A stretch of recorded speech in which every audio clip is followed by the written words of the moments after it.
Hello, everybody, and welcome back to Ringside Regression. My name is George. With me, of course, as always, is Jack. Jack, how you doing this week? I'm doing great. Thank you very much. I'm very excited to talk about Ovechkin, who just broke the goal record yesterday in Long Island. How about yourself?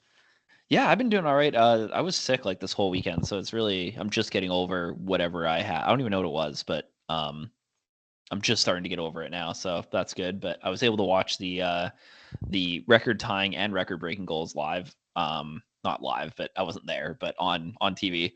So that was really cool. That was something that I really wanted to do. And being able to see a record that a lot of people never thought was going to get touched, get broken was really cool. And I won $30 because I put a $3 bet down at the start of the year that Ovechkin would break it this year. So that was fun. Uh, that was cool. But um, yeah, so before we kind of get into Ovechkin's career and just kind of the more like nitty gritty stuff with Ovechkin, um, what were kind of your initial thoughts when he was starting to get close to breaking this record? What was kind of your feelings about it? I think for a while now, as an NHL community, we've realized that Ovi was going to break this record. Like I think a year or two ago, maybe Yeah, three, we were like, okay, he's in range and this is actually doable. A lot of people anticipated him to slow down in his later years. He's 39 years old. I mean, he's not yeah, young for an NHL player anymore, which is crazy to think about, but definitely doesn't look like that on the ice when he's ripping the puck. yeah, Anyways, now that we gotten closer and closer and it's finally happened, I think it's just super exciting to see a record be broken. Argue this is a bit of a hot take, but having the same guy have nearly every record in a league could be pretty boring. It's nice to have a GOAT like Wayne Gretzky in the NHL, but I think it's nice to have some diversity and see some different players hold different records. Is there's some sort of unique attributes to each player, like Ovechkin's goal scoring and shooting. Gretzky would be yeah, more so playmaking and points overall. So I think it's really cool to see him break the record and just to see the NHL showcase that whole Grade 8 chase and have it publicized so much. Like I'm seeing Ovechkin's record being broken everywhere on social media, whether it's X or Blue Sky or even YouTube, Instagram. It's all been out there. mhm. The NHL did a good job marketing it and showing the games when Ovechkin was close to the record. So props to them for that. And I think it's just unbelievable to see Alex Ovechkin, who's been playing for my whole childhood and my entire Yeah. life, have a record now. Now, always looking back and seeing a guy like Wayne Gretzky, who obviously you and I didn't grow up watching play, but now to have sort of our generation starting to see them getting cemented into history like Ovi with the goal record is fascinating to me. Yeah, it's really cool too because like this is like obviously I can never say never now because this was a record that nobody thought was gonna get broken, but um like the assist and points records probably you're never gonna get touched unless scoring takes another significant bump if they find a way to boost if the NHL like completely fundamentally changes equipment rules or does get rid of something like the offside. If they do something like that, then maybe we could see um, the assist and points records get broken. But I think barring a crazy rule change, this is really the only one of Gretzky's cumulative records that I think we see broken, probably in our lifetimes. Uh, and like that's really cool. It's cool that it was a piece of history like this, especially for somebody who's been um, a very large part of the hockey community. And Gretzky's been, or Ovechkin's been kind of this character that has always been kind of around the league, and obviously with him and Crosby being kind of the two coming up together. But Ovechkin was always more of the outspoken guy of those two, and he was the character. He was the one wearing like the cowboy hat in the 2009 um, All Star Skills competition in Montreal. He was the one, wanting to get picked last in the first draft, and just all the different antics that he's had throughout. Then he had the "We didn't suck this year" comment when he won the Stanley Cup, and just kind of like cementing his legacy as I mean, everybody. We're gonna get into this in a second, but in my opinion, he has been the greatest goal scorer of all time for a while now, and this just kind of cements that for me. And like that's really cool because he's definitely a once in a lifetime player, and he's a super unique personality and player as well. So that was really cool. Also, I just want to give a quick shout out to the Islanders fans in the building because man, the ovation, and obviously there's a bunch of Capitals fans there too, but the pretty well universal ovation he got when he scored, like that sounded like it was a home game for Washington, and that was really cool. And like the whole building really was rooting, and I think it did help that the Islanders were already up 2-0 at the time, because obviously if it was a goal that won the game, then maybe the reaction would have been a little bit different. But the Islanders fans were fantastic in that moment. It really did feel like it was bigger than just the one game, especially for a team that like basically had to win that game. Um, it was really cool to see that reaction from New York. So shout out to them. And it's also really cool that Gretzky broke this record against the same team that Wayne Gretzky scored his final goal against, which was really cool. That's kind of in the exact same number of games that Wayne Gretzky played. So just kind of a weird piece of history there. But yeah, shout out to the Islanders fans for really making that moment special and kind of understanding that it was bigger than just the 2 points up for grabs in that game.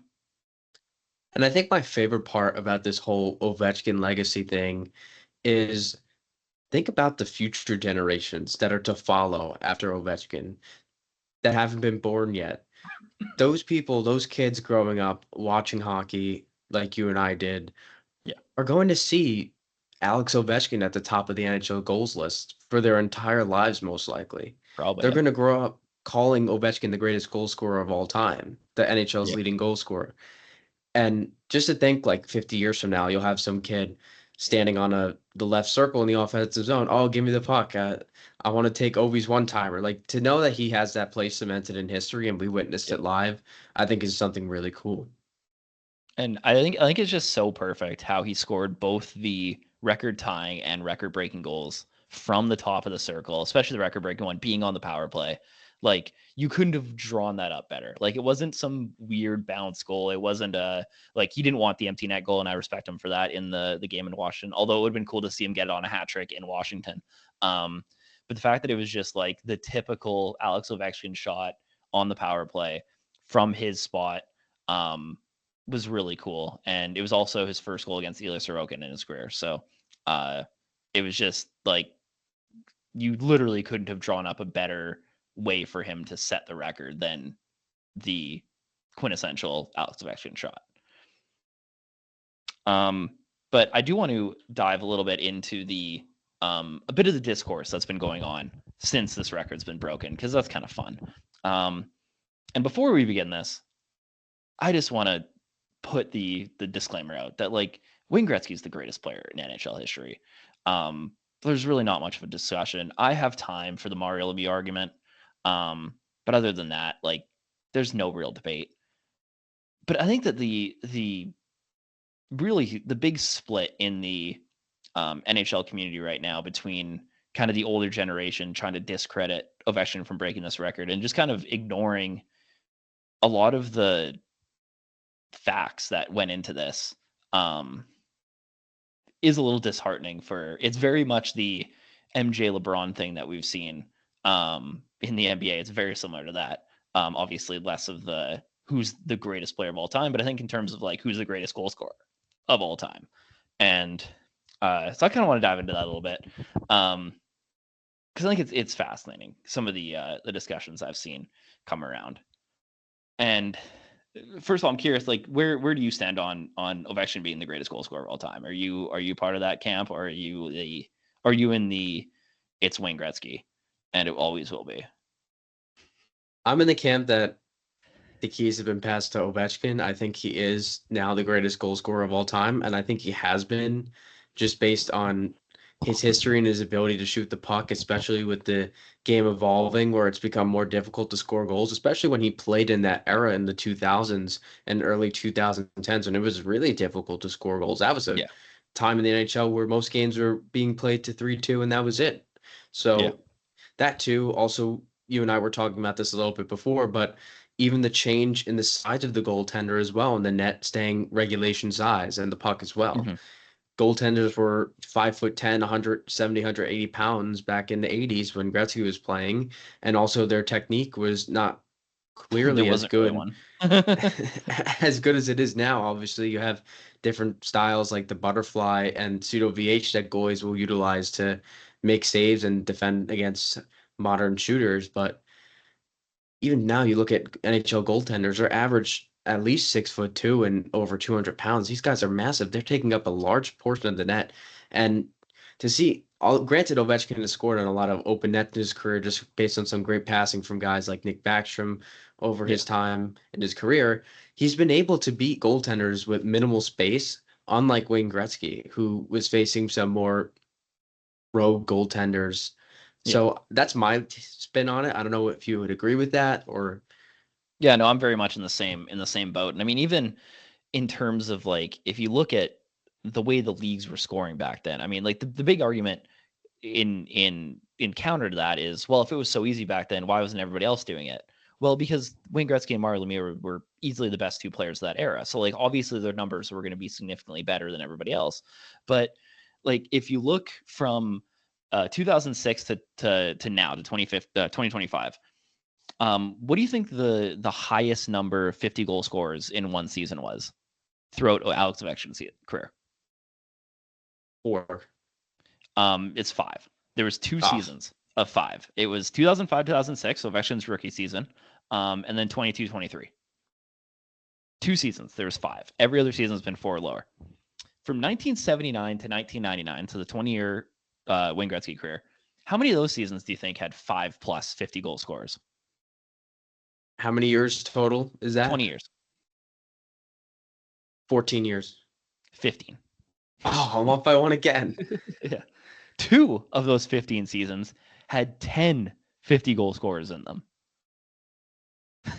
Like the idea that like so the point there is that like people were scoring a lot more. Like it was happening incredibly more frequently. Like goals per game were up 2.5 goals per game in the 80s compared to the 2020s and the 2010s.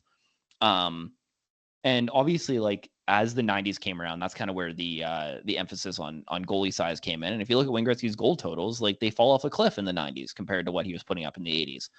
um another big argument I've seen is well, Gretzky had to play against three of the best goalies of all time in Hasek, Waugh, and Brodeur. Well, all three of those guys played in the East their entire career, and Gretzky was only in the East for 3 years. Wayne Gretzky scored 2 goals against Dominic Hasek, 5 goals against Patrick Waugh, and 5 goals against Marty Brodeur. Ovechkin has more goals against both Hasek and Brodeur, by the way, in that time frame. So, like this idea that scoring was significantly more difficult, and because the game was more physical and the goalies were better, it's like that's just not the case. And like obviously what Wayne Gretzky did was incredible because he was so far and above everybody else in the league at the time. But the fact that Alex Ovechkin was able to break this record in the exact same amount of games as when Gretzky played, and I know Gretzky didn't score in his last 8 games, so technically he got to 894 before his whatever it was last game. But the fact that Ovechkin did this in the same amount of games in an era where a goalie with a 900 save percentage is probably getting sent down to the minors compared to the 80s where a 900 save percentage was winning you a Vezina is incredible. And there's a reason why we didn't think this record was going to get broken because scoring is more difficult now. And I get that the two line pass is gone, but like if you talk to anybody, Ovechkin scoring all his goals when the team had possession in the offensive zone anyway, so the two line pass wouldn't have affected him. Um, I just don't get the pushback on this. I understand you want to protect Wayne Gretzky and you want to defend him, but this record is extremely impressive, and this might be one of the most impressive things we've ever seen a player do in NHL history. And I truly believe that. I think this has been an incredible run, especially doing it in an era where there was a lot of seasons, like going back through the years from 05, 06 to now, like there was a lot of seasons with nobody getting over 100 points and one player getting 50 goals, and it was Alex Ovechkin. Like it was incredible that even in an era where scoring was so low, you had a player come out and be so consistent and just every year just automatic 40 plus goals. And it, I don't think like this is maybe one of the most impressive things in NHL history. And I don't think you can take that away from Ovechkin. And I'm not trying to take anything away from Gretzky. But the idea that diminishing this and saying that it's somehow been easier for Ovechkin to score 895 than it was for Gretzky to score 894, I think it's ridiculous. I agree with you on that. I think Gretzky still overall is the best player of all time, but the Oh, goal absolutely. scoring title. Ovechkin's not even in my top 20. Like I have trouble as an overall player. Like there's so many deficiencies in his game, but that's a whole nother discussion. But anyway. But if you're trying to label the best goal scorer in NHL history, it has to go to Alex Ovechkin. I think you can't argue otherwise. It's very difficult to argue against this man because what he has done is extremely impressive. And I think too, it's interesting. I don't know if they posted anything on this or anybody has, but what are the splits with empty net goals?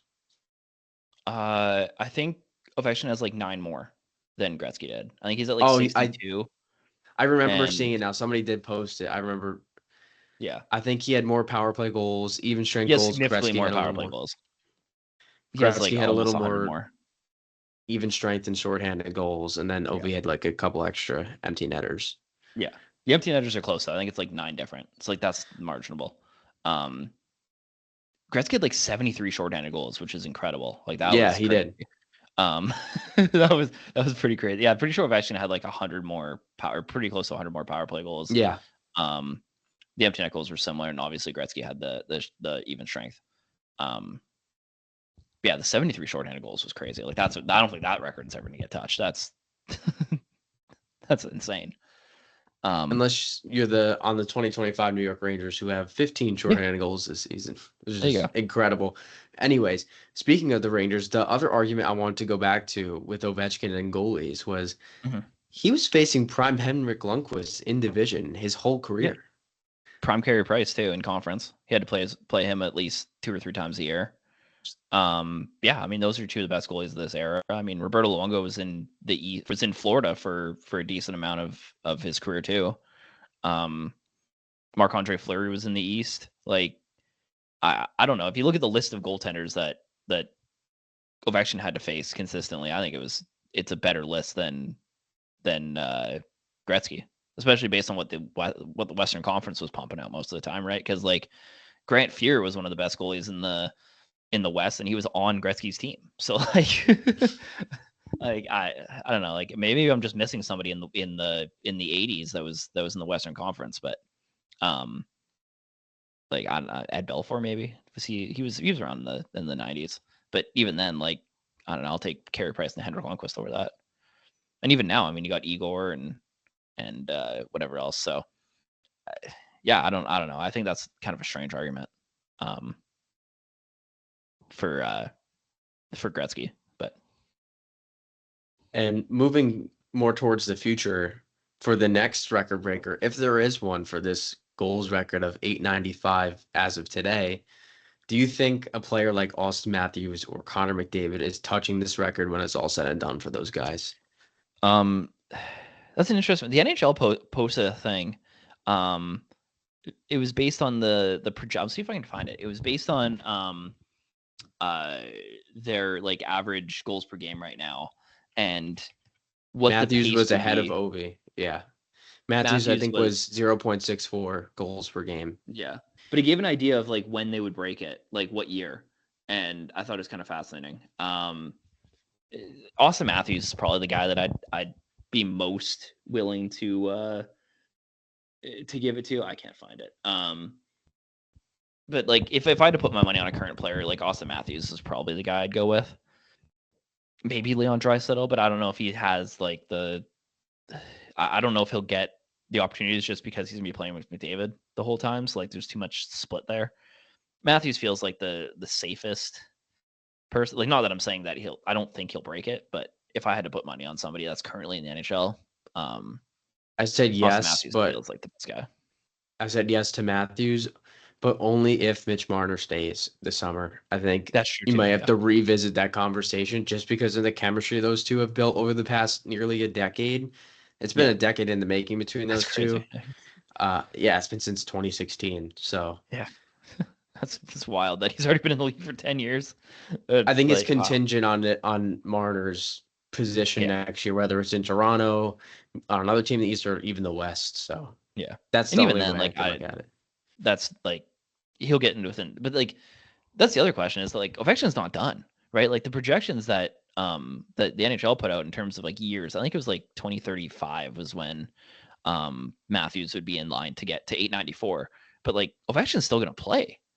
Like he still has another year left on his contract, Yeah, I I think think. he'll be done after next year. Probably. But like if, and this is kind of the last thing I want to touch on. Let's say Ovechkin gets around 5 more goals this year and gets to around 900, right? If he puts That'd up be like two 40, 900. yeah. If he puts up like another 40 goal season next year, is there a part of him just kind of wants to hang around and see if he can get to 1,000? He would have to play Like two probably more, he'd have to play like 3 more years. 3 more years. Yeah, Yeah, Ex- that's Washington would keep him around. Like and they will sign yeah, him for as long as he wants to play. and that's assuming he has some pretty heavy regression following another 40 goal season. Even if he broke that into 25-25, something like Yeah, that. I think it. I don't know if he sticks around because I know he's wanted to go back to Russia. He's yeah, been open about that, especially once his contract is up. yeah, And I think it also just depends too on the state of the Capitals. yeah, Obviously, you had guys like Jacob Chikrin and Logan Thompson extend long term. The Capitals, now that you got the goal record, maybe they're trying to move on. And speaking of the Capitals as a team, I'm interested to see if anything changes now. Now that Ovi's got the record, I know you've spoken on this a few times that the Capitals were playing mainly last season before they oh had yeah, this great run. They were playing to get Ovechkin the record. And yeah, for sure. now that that is past them, I wonder if that changes their play style a bit. And does that make them a better team for you in the East going into the playoffs, or you think the playoffs has no implication on it because Ovi has the record and has nothing to do with the regular season, even if he scores in the playoffs? I think in terms of it'll be interesting to see what Washington looks like for the last 5 or so games, whatever they have left. Um, because like you talk to some players about it. I think it was Pierre-Luc Dubois came out, and Pierre-Luc Dubois is like somebody who's just gonna say whatever he wants anyway, and doesn't really. It's not indicative of what the whole locker room feels.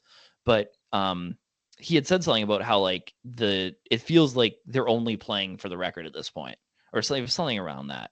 And not in like a he didn't want to do it, but like in a way that it was very much a weight on the team. There's media everywhere. There's all these dignitaries like Gary Bettman was at all their games. Wayne Gretzky was at the last couple.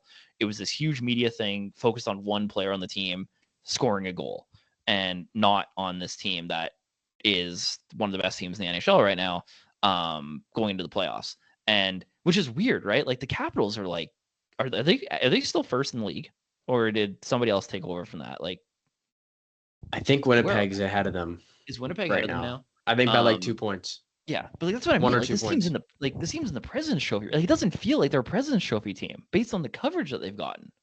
And that was the point. Is that like it was just kind of this weight on the entire team that like we just have to get this done. And I think now that they've done it, we're gonna see a lot more like loose playing team. And even Ovechkin, right? Like that had to be a huge weight on him. The fact that like he went on like a 6 game goal streak too, like just in these last 6 games, it's pretty crazy. Um, he kind of went on a tear after he came back from his injury. Um, and I think we're just gonna see like a more relaxed team. Like they're not gonna be stressed out about like we have to feed Ovechkin on this play. Like if you have the play, and you even saw it like in the watching the Chicago game especially. There was a lot of times where like they were in the offensive zone and a player probably should have just shot it, and they tried to force the pass to Ovechkin instead because they wanted him to shoot. And I think you won't see nearly as much of that now. Um, in Washington, and I think that'll be helpful for them. I think getting this done this year is also really helpful because it's not something they have to take into the offseason where he's like 3 goals away from breaking it.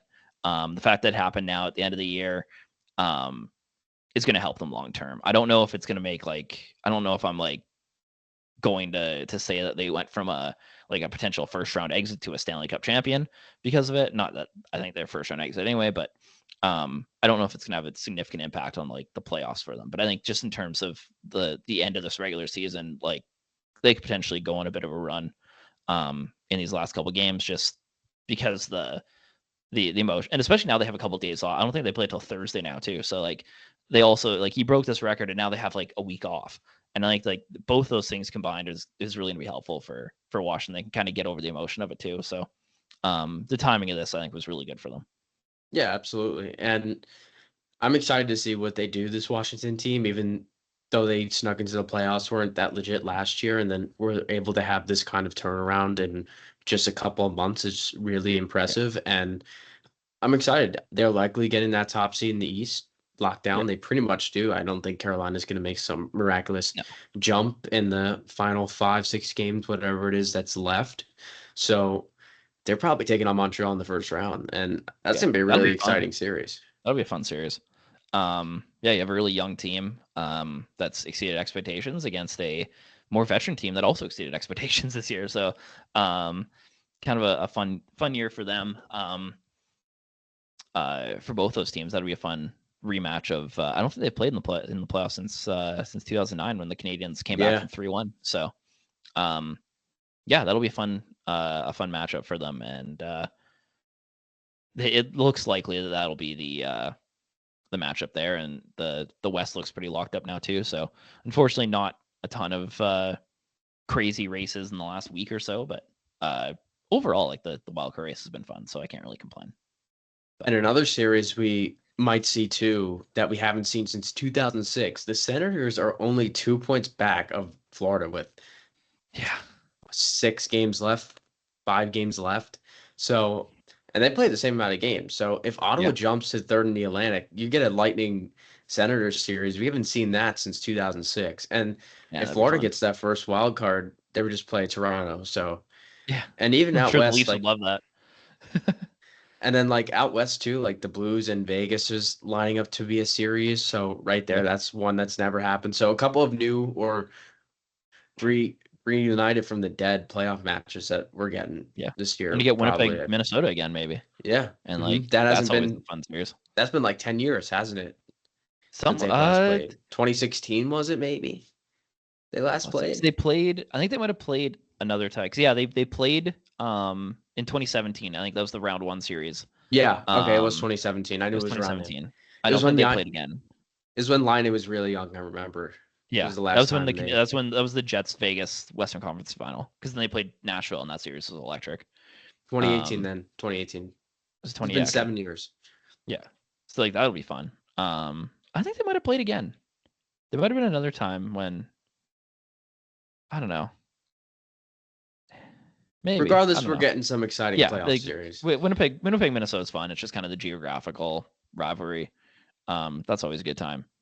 And Minnesota's kind of they're a team to watch because Kaprizov's probably coming back and Joel Eriksson's probably coming back. So, team that's kind of struggling right now, but they're going to get a jolt of energy there. Um, so that's kind of fun. Not unless Also, Calgary catches them. one more thing, I just kind of want to get the flame going for Canadians fans out there. SKA knocked out of the KHL playoffs early. Um, very interesting. Also very interesting for the other 5 prospects that are on that team. Nikishin is the other big name, and he's a lot more likely to come over to North America. But there is a potential chance that if SKA decides to just release Ivan Demidov instead of sending him to the MHL,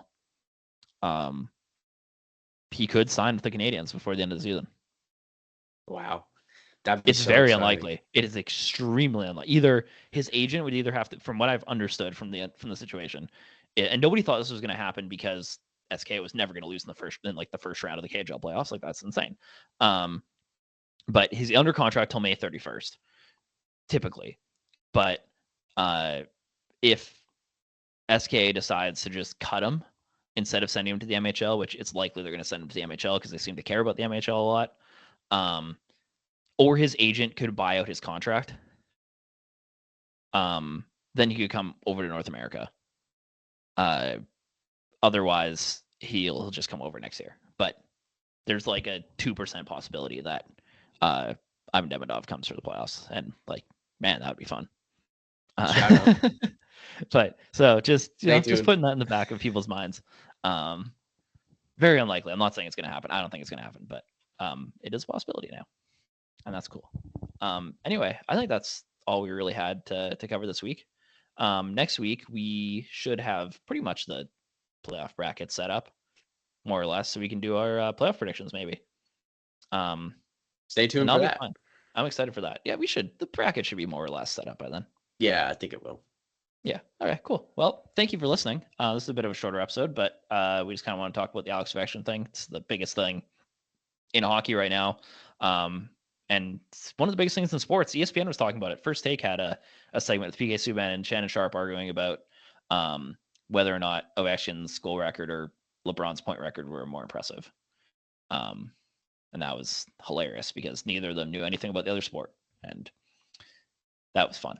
But anyway, thank you for listening. We'll see you next week. And yeah, make sure you follow on Apple and Spotify and on YouTube if you want to see the full videos. And obviously follow us on Instagram at Ringside Regression. Thanks for listening.